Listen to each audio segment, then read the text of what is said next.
स्वागत है आप सभी का दीपक हिंदी क्लासेस में। आज इस वीडियो में हम लोग महादेवी वर्मा जी की अत्यंत महत्वपूर्ण कविता बिन भी हूँ मैं तुम्हारी रांगिनी भी हूँ, बिन भी हूँ मैं तुम्हारी रांगिनी भी हूँ, महादेवी वर्मा जी की इसी कविता पर हम लोग बात करेंगे, इसकी व्याख्या करेंगे, इससे बनने वाले प्रश्न को भी देखेंगे। आप सभी पूरा वीडियो देखिए, पूरा वीडियो देखने के बाद ही आप सभी को अच्छे तरह से समझ में आ जाएगा। बहुत लंबी वीडियो नहीं हो पाएगा ये। और तो सबसे पहले हम लोग महादेवी वर्मा जी का विषय में कुछ बातें जो महत्वपूर्ण है उसको जाननी चाहिए। सबसे पहले है महादेवी वर्मा जी का जन्म कब हुआ था। तो महादेवी वर्मा जी का जन्म 1907 ईस्वी में हुआ था। जन्म के विषय में सारे कवियों के विषय में हमने वीडियो बनाया है और इसी में आप लोग लिस्ट में जाकर आप लोग वीडियो देख सकते हैं। तो महादेवी वर्मा जी का जन्म 1907 ईस्वी में हुआ था और जन्म स्थान भी एक महत्वपूर्ण होता है परीक्षाओं के लिए। फर्रुखाबाद में इनका जन्म स्थान है। 1907 ईस्वी जन्म फर्रुखाबाद में हुआ था और महत्वपूर्ण है। कभी कभी परीक्षाओं में आता है महादेवी वर्मा जी ने किन किन भाषाओं में रचना की है। तो ये जानना भी है कि महादेवी वर्मा जी तो खड़ी बोली में रचना की है, छायावाद की एक प्रमुख कवित्री हैं और इन्होंने ब्रज भाषा में भी कुछ रचनाएं की हैं शुरुआती दिनों में। बाकी के दिनों में फिर वो खड़ी बोली में ही रचना की है।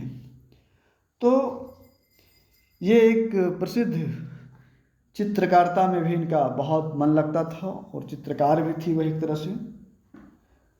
महादेवी वर्मा जी के विषय में जो महत्वपूर्ण है उसमें इनको ज्ञानपीठ पुरस्कार भी प्राप्त हुआ था। परीक्षा के दृष्टिकोण से महत्वपूर्ण है। इस बार साहित्य अकादमी के प्रश्न आ चुका था, इसीलिए ज्ञानपीठ पुरस्कार से संबंधित इस बार यूजीसी नेट या अन्य परीक्षाओं में जो हिंदी साहित्य में लगी है तो उसमें पूछने की संभावना बनी रहती है। तो महादेवी वर्मा जी को सर्वोच्च सम्मान जो हिंदी का होता है ज्ञानपीठ पुरस्कार, तो ज्ञानपीठ पुरस्कार से भी इनको सम्मानित किया गया था। और किस रचना के लिए किया गया था ये महत्वपूर्ण है। तो महादेवी वर्मा जी को यामा एक रचना है इनकी और यामा के लिए इनको हिंदी का सर्वोच्च सम्मान से सम्मानित किया गया था।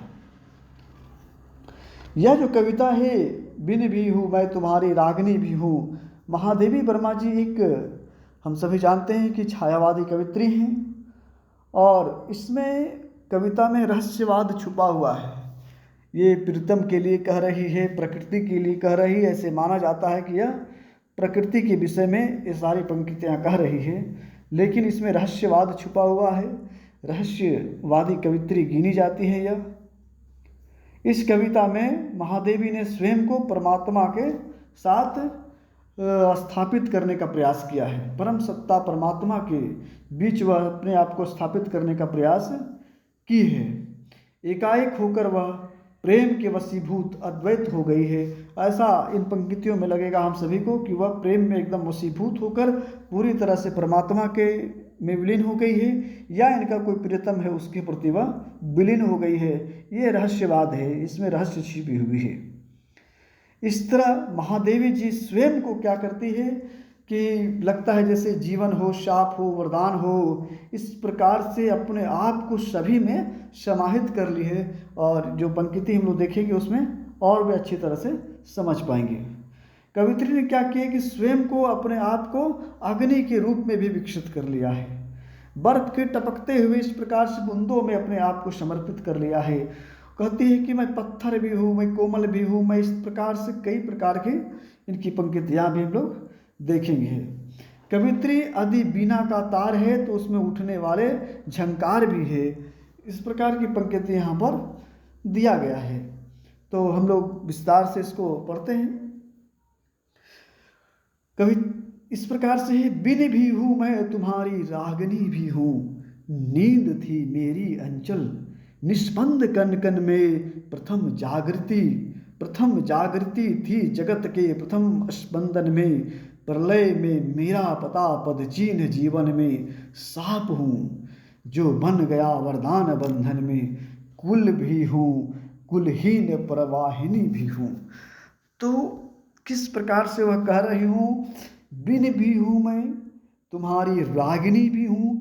बिन बजाने वाली बिन होती है जो, वह बिन है, और बिन से निकलने वाली जो आवाज़ है वह रागिनी है, वह भी हूँ। बिन भी हूँ मैं तुम्हारी रागिनी भी हूँ। नींद थी मेरी अंचल निस्पंद कनकन में, प्रथम जागृति थी जगत के प्रथम स्पंदन में। प्रलय में मेरा पता पद चिन्ह जीवन में, साप हूँ जो बन गया वरदान बंधन में। कुल भी हूँ कुलहीन प्रवाहिनी भी हूँ। बार बार मैं इसलिए पंक्ति को पढ़ता हूँ क्योंकि आप सभी को सुन सुनकर याद हो, क्योंकि यही 4 पंक्ति दे देगा ऊपर से नीचे, नीचे से ऊपर करके, और उसी में हम लोग को क्रम लगाना पड़ता है कि, तो कई बार पढ़ने से ही हम सभी को याद होना असंभव हो पाता है। तो आगे की जो पंक्तियां हैं इसकी विस्तार से व्याख्या हम लोग करेंगे अभी। कहता है कि प्रलय में मेरा पता पद चिन्ह जीवन में, साप भी हूँ जो बन गया वरदान बंधन में। कुल भी हूँ कुलहीन प्रवाहिनी भी हूँ, नयन में जिसकी जलत वह तृप्त चातक हो। सलभ जिनकी प्राण में वह निष्ठुर दीपक हो। फूल के उर्मे छिपाए बीकल बुलबुल हूँ, एक होकर दूर तन से छाकर वह चलू हूँ। दूर तुमसे हूँ अखंड सुहागिनी भी हूँ। अखंड सुहागिनी भी अपने आप को वह कह रही है। और तो इसकी जो महत्वपूर्ण व्याख्या है वह इस प्रकार से है कि यहाँ कवित्री अपने प्रियतम अथवा अपने परमात्मा से संवाद कर रही है। इसमें रहस्यवाद है, शुरू में ही बताया गया। तो यहाँ कवित्री या तो अपने प्रियतम या तो प्रियतम के रूप में अपने परमात्मा से संवाद कर रही है। यहाँ महादेवी परमा अपने प्रियतम से कहती क्या है कि हे प्रियतम, मैं तुम्हारे इस नश्वर संसार में बिन भी हूँ और उसमें बजने वाली रागिनी भी हूँ, अर्थात मैं तुम्हारा संगीत भी हूँ और उससे निकलने वाला स्वर भी हूँ। ये कहती है यहाँ कवित्री। महादेवी परमा का यह स्वर अपने अज्ञात प्रीतम या परमात्मा के प्रति प्रेम की अभिव्यक्ति है।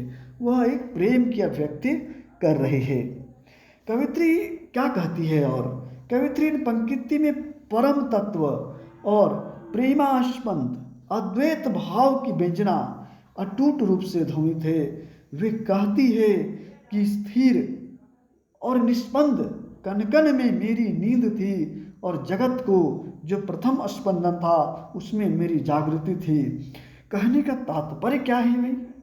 कहने का तात्पर्य यह है कि जगत के मौन में उसकी नींद बसी थी, जगत के मौन में उसकी नींद बसी थी, और जगत में होने वाले प्रत्येक हलचल में उसका सजग भाव बसा हुआ था। नयन है जिसके जल्द वह तृप्त चातक हूँ, सलभ जिसके प्राण वह निष्ठुर दीपक हूँ।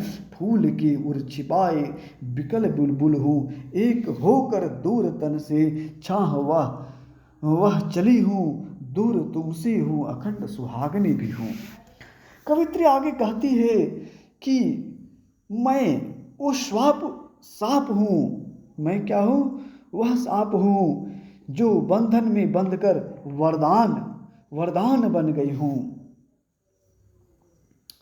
जो बंधन में बंधकर वरदान बन गई हूँ। सांप हूँ जो बन गया वरदान बंधन में, कुल भी हूँ कुलहीन प्रवाहिनी भी हूँ।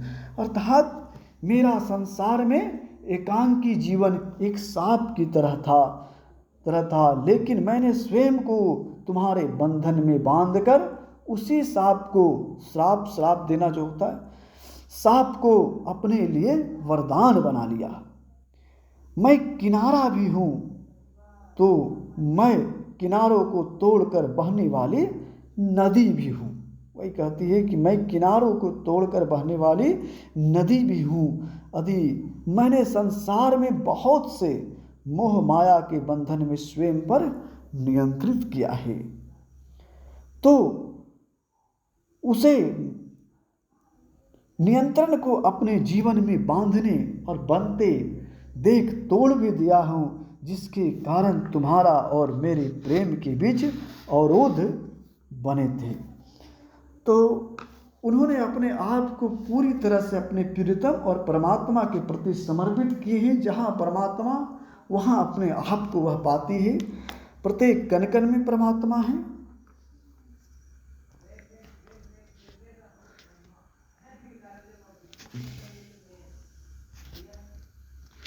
आगे कहते हैं, आग हूँ जिनके ढुलकते बिंदु हिम जल की, शून्य हूँ जिनकी बीछी हैं पावड़े पल के, पुलक हूँ वह जो पला है कठिन प्रस्तर में, हूँ वही प्रतिबिंब जो आधार के उर में, नील घन भी हूँ सुनहली दामनी भी हूँ।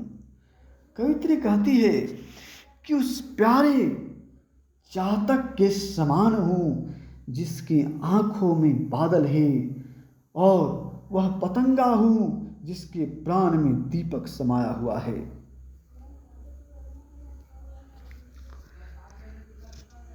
नाश भी हूँ अनंत के उस विकास क्रम में, त्याग का दिन भी चरम आसक्ति का तम भी, तारे भी आघात भी झंकार की गति भी, पात्र भी मधु भी मधुप भी मधुर विस्मृति भी, अधर भी हूँ और स्मृति की चांदनी भी हूँ।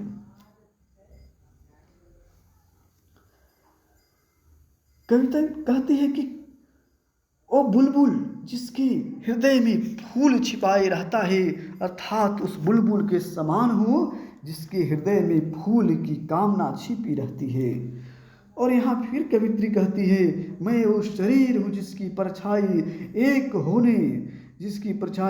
होने के बावजूद दूर दूर रहती है।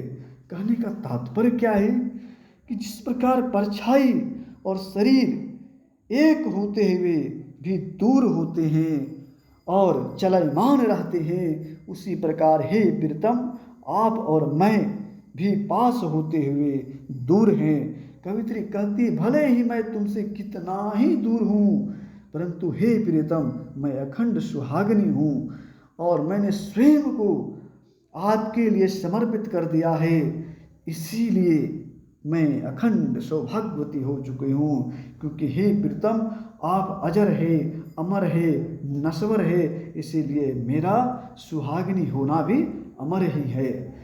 नाश भी हूँ अनंत के विकास क्रम में, नाश भी हूँ अनंत के इस विकास क्रम में मैं नाश भी हूँ। त्याग का दिन चरम आसक्ति का तम भी, और त्याग के लिए भी तैयार हूँ। तार भी आघात भी झंकार की गति भी, पात्र भी मधु भी मधुप भी मधुर विस्मृति भी, और अगर भी हूँ और स्मित की चांदनी भी हूँ। क्या हो? स्मृति की चांदनी भी हूँ। तो इस प्रकार से एक सरल कविता ही कहा जा सकता है इसको। बहुत जो शब्द का चयन हुआ है उसमें डिफिकल्ट भी नहीं है, बिल्कुल आराम से हम लोग इसको पढ़कर आसानी से याद रख सकते हैं। तो बार बार इसको पढ़िए। आग हूँ जिसके ढुलते बिंदु हिम जल के, शून्य हूँ जिसके पीछे हैं पावड़े पल की, पुलक हूँ वह जो पला है कठिन प्रस्तर में। तो सारे शब्द यहाँ बिल्कुल आसान है।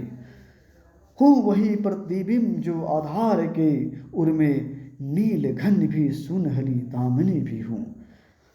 तो आप सभी का बहुत धन्यवाद, और आप सभी इसको पूरी तरह से याद करिए, जिससे परीक्षा में छोटी कविता है, याद करना भी आसान है, क्योंकि पंक्तियाँ ही पूछी जाती है, आगे पीछे कर उसी में क्रम लगाना होता है। बहुत धन्यवाद। आप सभी को अच्छा लगे वीडियो को लाइक कीजिए और हमारे चैनल को सब्सक्राइब कीजिए।